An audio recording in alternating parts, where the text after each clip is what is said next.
Think before you speak Thursday.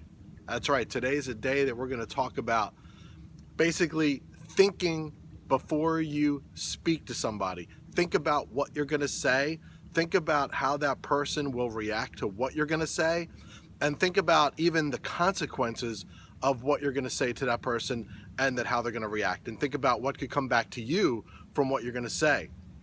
So always take a second before you're going to speak. If it's going to be negative or even if it's going to be a positive thing, take a breath for a second. Just be like, okay, let me think about what I'm going to say to this person. Let me think about how this is going to come across.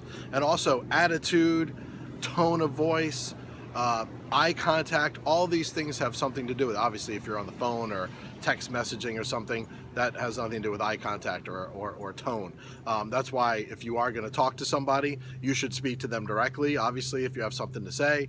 But always take a second and think about what you're going to say and then come out and say it. Try to, if you're going to say something negative or you feel that you're going to come across being in a negative way, then take a second, step back and say, let me figure out a way to say this in a different way where it doesn't come across this way. Because obviously people these days, they take stuff out of context and twist things around. It makes you crazy, but that's just the way it is anymore. So it's up to you to sit back and take a step back and say, let me think about this before I say it.